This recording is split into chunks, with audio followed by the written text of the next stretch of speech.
মনে করি যে বর্তমান সরকার চাইছে এই দেশের মধ্যে বিশেষ করে যারা বাঙালি হিন্দু বাঙালি তাদেরকে বিদেশি চিহ্নিত করে দেশ ছাড়া। তাই আমরা বাঙালি এনআরসিরও আমরা বিরোধী এবং কে আইনেরও আমরা বিরোধী। আমরা চাইছি প্রচলিত আইনে যে 1955 সালের যেটাই জন্মসূত্রে উত্তরাধিকারী সূত্রে বৈবাহিক সূত্রে এবং বসবাসের অধিকার সূত্রে যাতে এই দেশে নাগরিক করতে দেওয়া হয়।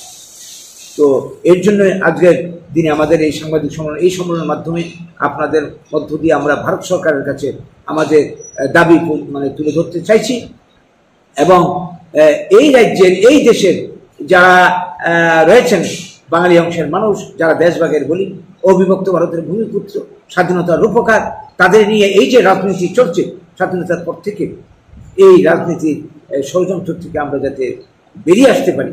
আজ পর্যন্ত সিপিএম, কংগ্রেস, বিজেপি কেউ বাঙালির পাশে এসে দাঁড়ায়নি। স্বাধীনতার এই যে জাতীয় প্রতিশ্রুতি অনুযায়ী পাঞ্জাবিদের যেভাবে পুনর্বাসন দেওয়া হয়, আমাদের পুনর্বাসন দিতে হবে। আমাদের সংবিধানের বিধি অনুযায়ী আমাদের নাগরিকত্ব দিতে হবে। এর বাইরে আমরা কোনো কিছুই মানতে পারি না, মানব না। প্রয়োজনে তার জন্য আমরা আন্দোলন যেটা শুরু করেছিলাম 2019 সালে, আবার নতুন করে আন্দোলন আমরা শুরু করবো। এর জন্য সবাই সহযোগিতা চাইছি।